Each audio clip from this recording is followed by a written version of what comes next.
Bridge Industries at Mayfield shipped out $20,000 worth of its shaving cabinets bound for Papua New Guinea. It's a market the company believes could be worth up to $500,000 annually. The cabinet is fully manufactured and assembled by Bridge with Australian-made parts. 18 months ago, the shaving cabinet production line was storage space. Now it employs a full-time staff that could rise by 16 if the company's overseas venture comes off. It's taken 12 months of negotiations with major overseas agent Burns Philp to get the New Guinea exports off the ground. The company already sells $500,000 worth of the cabinets in Australia, and they're also looking at Hong Kong, New Zealand, Singapore and Fiji. At this stage though, the New Guinea deal involves a continuing order of $15,000 of the cabinets a month on top of the $20,000 first lot. And according to Tim Bridge, that's good news for this area. Well, we're trying to use as many local manufactured parts as possible, right down to the tool making people who are locally located. We're using local staff, local transport. It's most important to us.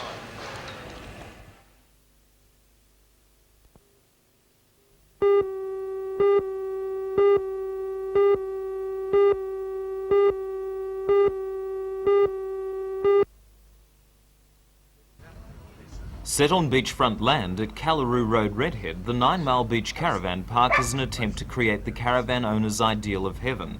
Its comprehensive features were inspected today by Lake Macquarie Mayor Alderman Jeff Pasterfield, State Member for Charlestown Richard Face, Chairman of the Hunter Development Board Alex Young, and Peter Belitho from the Hunter and Lower North Coast Tourist Authority. The completed development will consist of 134 concrete caravan sites, many of them served by their own bathroom and toilet. Even the large communal bathrooms are plush, and the same buildings house well-equipped laundries. The men behind it all are former Queensland property developer Joe Sackerson and Sydney civil engineer Tony Atkinson. They are spending $1.2 million to ensure that when the first 100 sites are completed in 5 weeks' time, they will be the best and most modern in the Hunter Valley. People now who travel, they're looking for comfort, and they're looking for a bit of quality.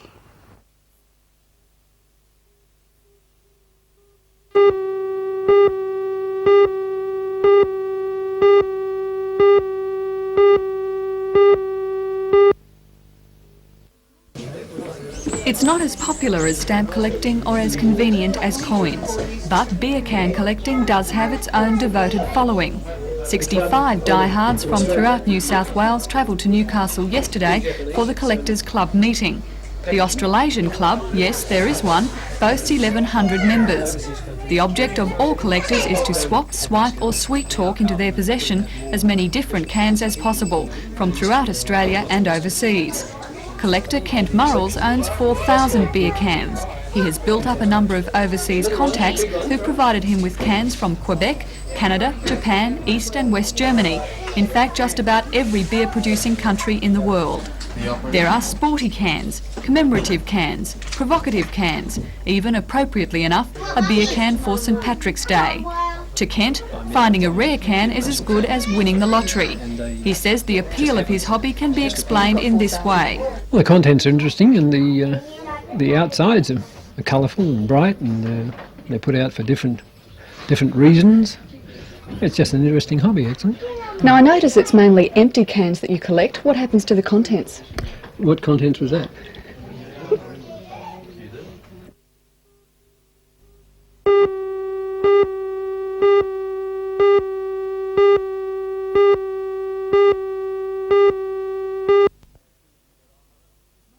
To get on with it. It may have been a novice handicap by name, but going on the stunts that followed the start, it was far from that. On the 10, they set. Racing this time in the final event, can't tell you from the outside, inclined to gallop at the start, and Jared Chait and Vivian solidly early, was up searching for the early lead from Perfect Retreat. Oh, there's a fall at the judge the first time. Now, Tyrolean Brigade's come down, now Nico Dioro.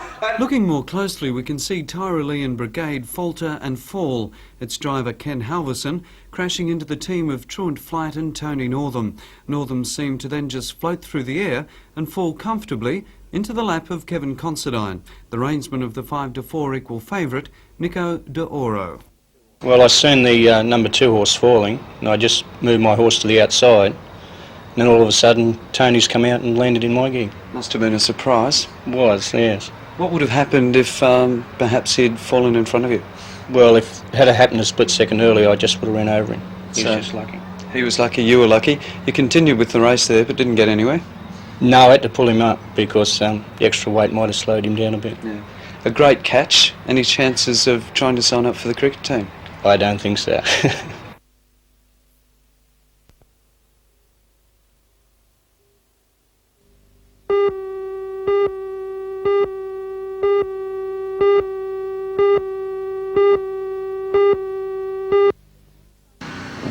The 12 by 6 metre flag seems to flow in the breeze, a distinctive and eye-catching feature of the Sir Francis Strait motor inn on the highway north of Hexham. Although it's difficult to miss, the significance of the flag's design is not so obvious. It was originally designed for Queen Elizabeth I in England as a standard flag for her in 1555. That was the period of Sir Francis Strait. Painstaking attention to historic detail is a feature of the motel, yet the $4,000 flag goes one step further. It's the work of Southern Cross Flags in Newcastle who made the perfect replica of the 16th century standard after months of careful research. Although impressive by any standards, manager Jeff McElwain says the flag is strictly for fun. Do you think it would give the new design for the Australian flag a run for its money? I wouldn't like to comment on that, no.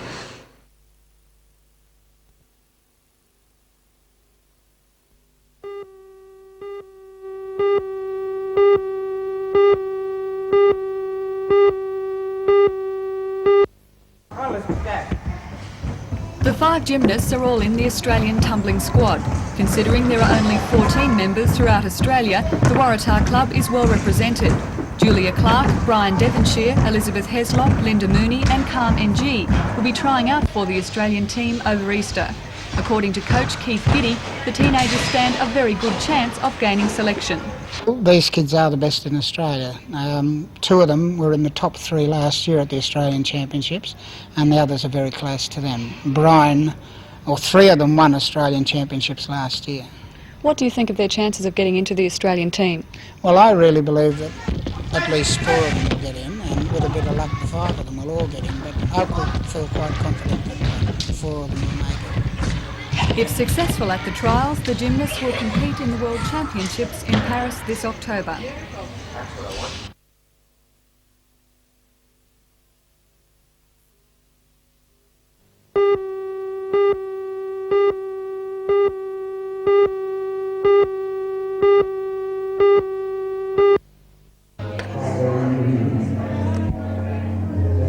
Pelican Bowling Club ceased trading at 8 o'clock last night, and after the months of industrial action, it was a quiet affair. Club secretary and licensee John Chilcott chose only to say negotiations are continuing to try and keep the club in business.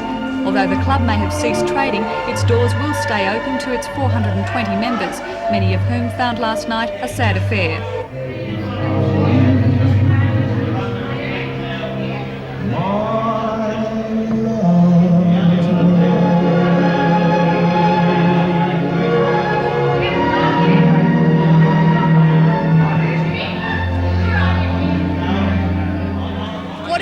What did you do this afternoon? Won the last game of bowls at Pelican Bowling Club.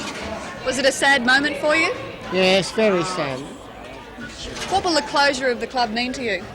Well, it means a lot of enjoyment and to a lot of other people, and I'm very sad about it. A meeting of shareholders will be called in early April to consider the future of the club.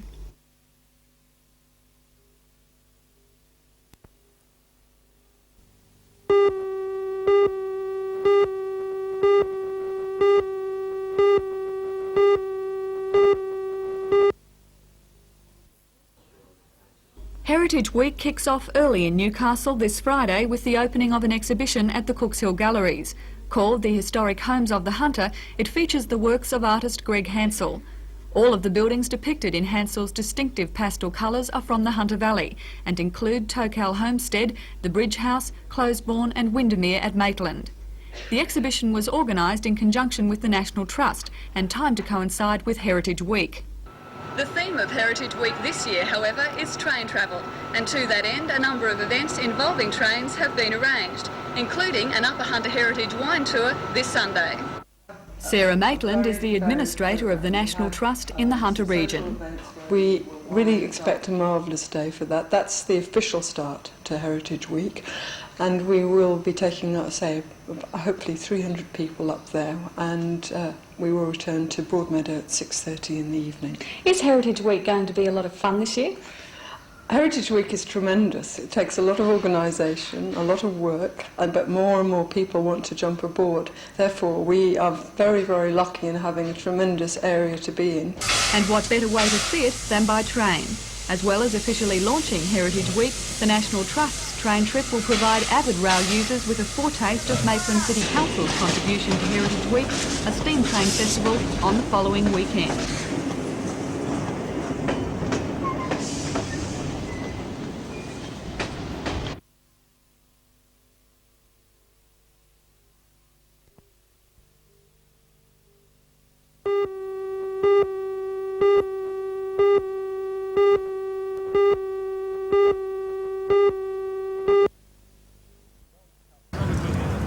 Gold Cup Day at Gosford. The huge crowd was taking advantage of the fine weather and the new facilities. And being a special day on the racing calendar, the day's activities had a festive flavour, led off by the New South Wales Police Brass Band.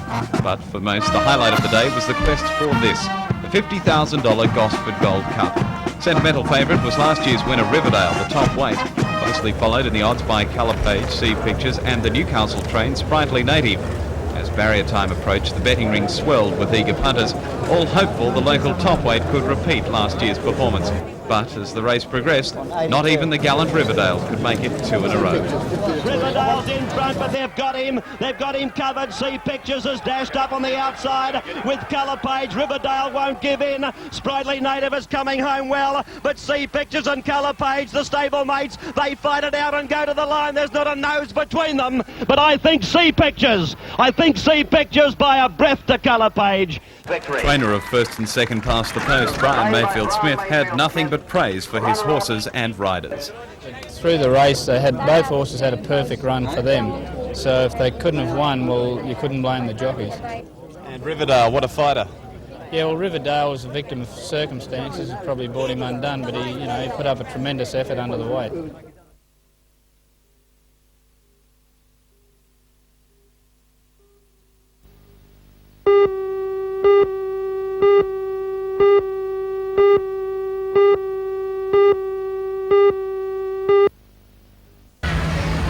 The Heritage Order was placed on the Old Manse the day after Maitland City Council approved its demolition. The 135-year-old building is the property of the Catholic Education Office, and the ground it occupies is required to extend the playground of a Catholic high school.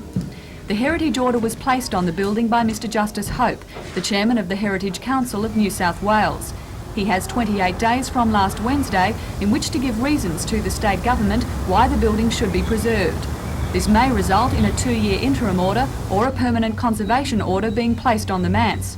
The Catholic Education Office this week declined to comment on the moves to stop it from demolishing the building.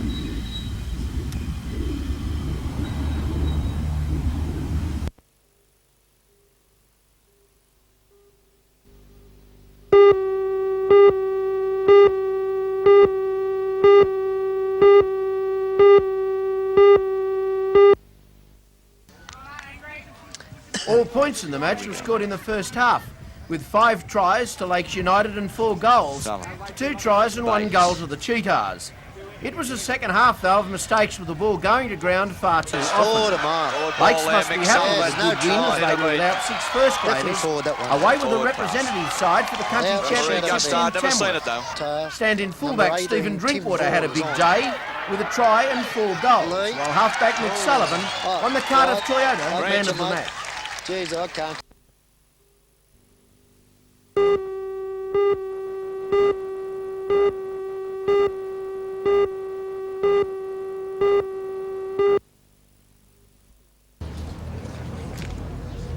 In Australia, there are 7 Ukrainian Catholic parishes with more than 20,000 followers.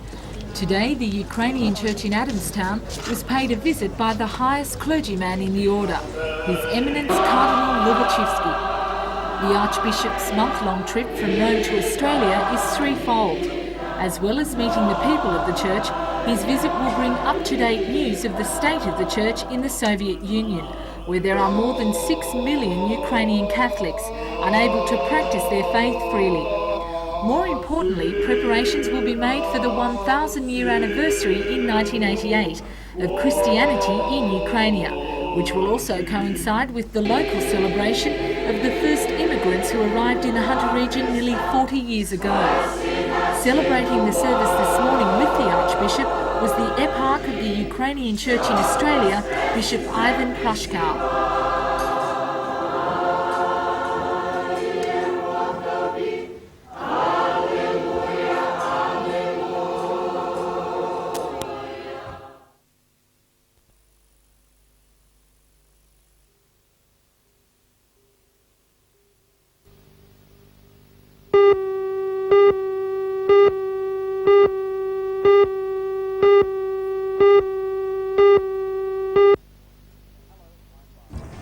Hello, I'm Mark Warren. While talks were being held today in Sydney to try and avert a further 7-day strike by miners, a leading figure in the coal industry was in Newcastle.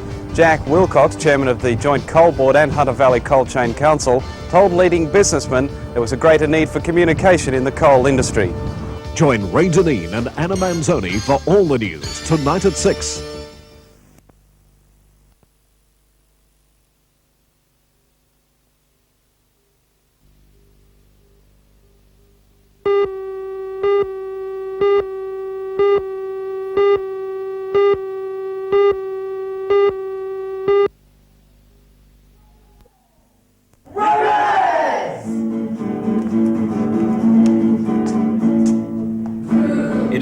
Said that our adolescent years can be the most difficult, and these young performers aged between 14 and 17 would be the first to agree. The cast of Do You Love Me devised their own script to highlight the uncertainties of teenage love and relationships and the confusion and pressure surrounding sex. The show has been developed since December with the help of director Barney Langford. Barney took the original idea for the show from teenage romance novels and magazines, which he says present an idealised and Americanised view of teenage romance.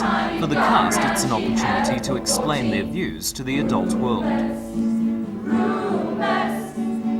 The idea was to say to our parents, take us seriously and listen to us, and to say to our peers, don't categorise us, basically. Yeah. Do you think parents have misconceptions about young people and sex and love and that sort of thing? I think so, yeah. I think they just don't remember much about what used to happen, and we're just sort of trying to show them so that they can understand us a little bit more. Do You Love Me opens at the Wood Street Theatre tonight and plays every Wednesday, Friday and Saturday night until the 3rd of May.